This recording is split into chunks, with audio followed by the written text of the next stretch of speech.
Hello, my name is Lucas, this is Bit of Lit, and I'm here to talk to you about Crime and Punishment by Fyodor Dostoyevsky. It is my third Russian literature experience, the first two both being Leo Tolstoy with The Death of Ivan Ilyich and War and Peace. The Death of Ivan Ilyich years back in college, and War and Peace last year. I don't remember The Death of Ivan Ilyich too well. I remember liking it. War and Peace is phenomenal.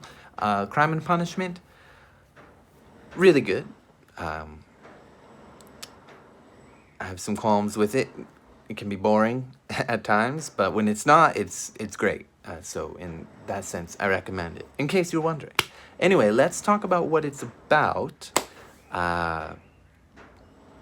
It is about a young man in St. Petersburg in Russia that is 23 years old. He is a former law student who wrote a little treatise about who is above what laws, essentially, who has what rights, and argues that some people can play by different rules, essentially, and are, you know, it should even be allowed to murder people. To give you an idea of what he's really going on about, he likens himself to Napoleon. So you can imagine who he's talking about, because this young man is deeply troubled. He considers himself superior, and superior people get to play by different rules. He thinks that he is capable emotionally, as long as you're sort of emotionally and intellectually capable of ripping through the threads of human society, the fabric of society. As long as you are emotionally capable of handling something so strenuous and extreme and violent and macabre as murdering someone, then you are in the right, in a sense. And that is exactly what he plans to do. He plans to murder the local corrupt pawnbroker Alyona Ivanovna.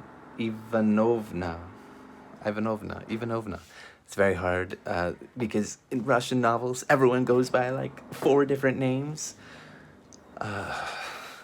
Raskolnikov, Rodion. I think he has like 1 or 2 other names too. Drives me crazy. But it's not a bad thing. It's just something you get used to, you know. It's kind of interesting. Who's calling each other by what name and why, and okay. Anyway, it's very confusing at times. So yeah, he plans to murder the local corrupt pawnbroker. To take the money, I think he is hoping to find 3,000 rubles in her possession and start a new life for himself. And also, with this new life, he will look forward to helping others so that he can be a benefit to society as a whole. He's got a very utilitarian mindset and maybe some aspects of rationalism. These 2 things are mentioned very early on in the notes and in the actual novel, in references at least. So yeah, throughout this he meets a man, Semyon Marmeladov, who is just a horrible father and a horrible husband. His wife has consumption, tuberculosis, and his kids, one of them has turned to the streets to be sort of utilitarian figure in herself. She's a pious, shy young woman turning to the streets to take care of the family, sacrificing herself and dignity and whatever else. Not that there's anything wrong with working on the streets, but it's not what she wanted to do. But she has to do it to take care of the family. That's all I mean by that. And Raskolnikov, the main character, the 23-year-old young man, he commits the act. He murders the Alyona Ivanovna. I hope I said that name right. However, he runs into a problem in that the door was left open, and after the crime, her sister Ivazeta, well, her sister Ivanovna, walks in and is horrified, and he has to commit the act again in self-preservation. Not just in cold-blooded utilitarian logic of I can help people if we get rid of this treacherous, lecherous beast of a woman who just hoards her wealth and doesn't do anything with it to help others. I will be the one to help others, okay? I will have the wealth, and I will help people. Very idealistic.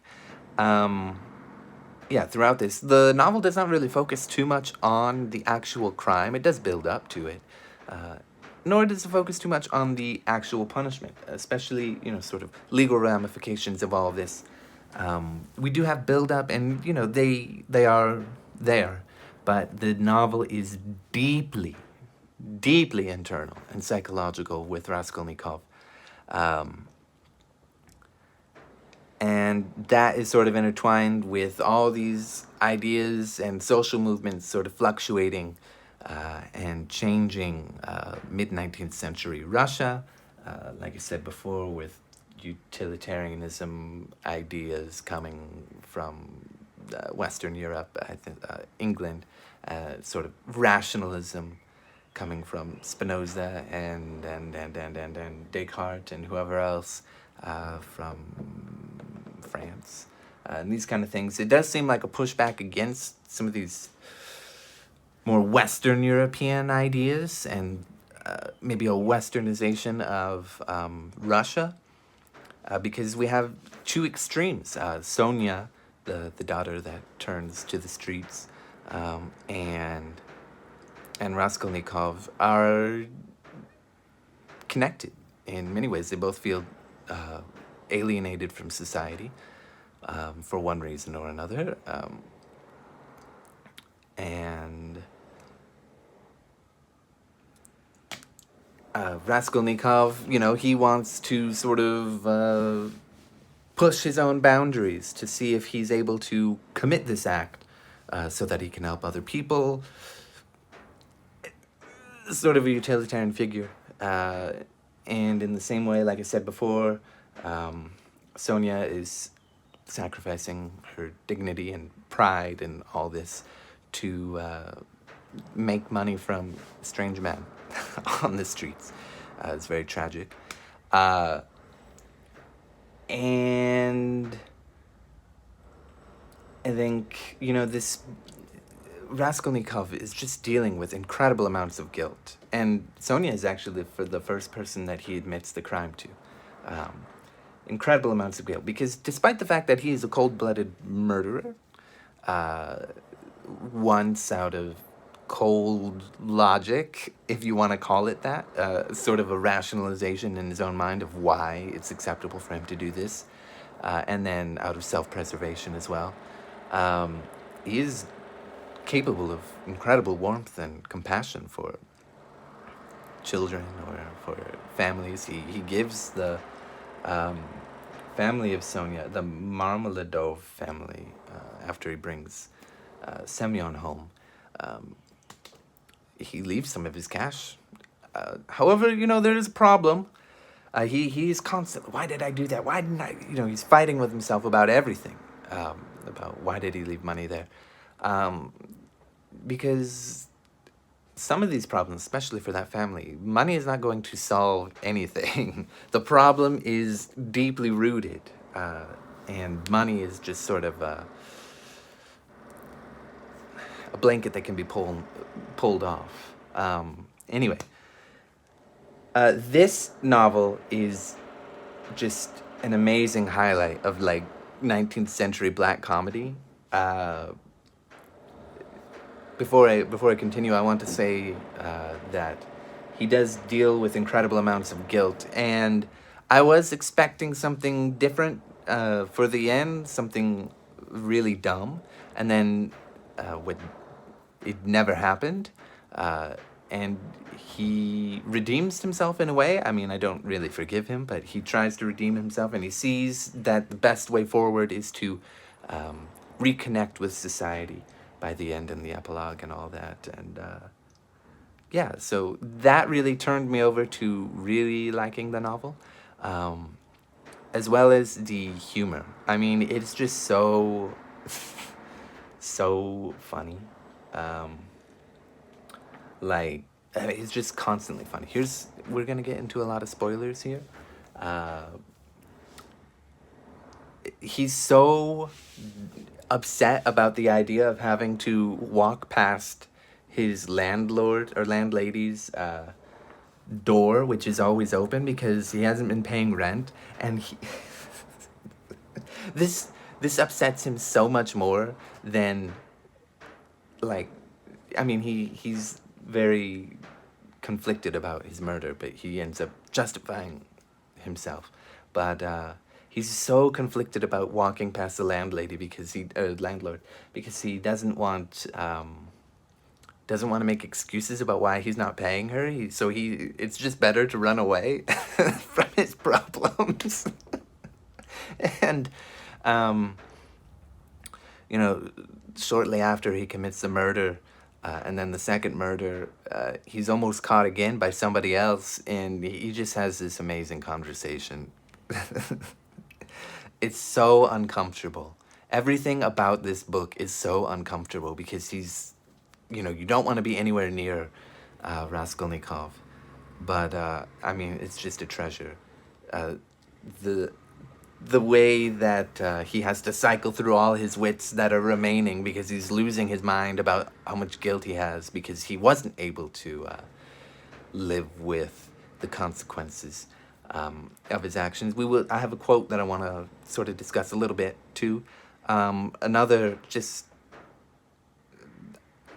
amazing moment is when he goes back to the scene of the crime and he finds two painters there late at night, and he's like, oh, where, they ask him what he's doing there, and he notices that the blood is missing, and you know he answers their question, like, he wonders about the blood, and they answer him, and they ask him, like, what are you doing here? And he's, I'm looking to rent the place. I have a feeling Fyodor Dostoyevsky was rolling, laughing, writing this whole novel.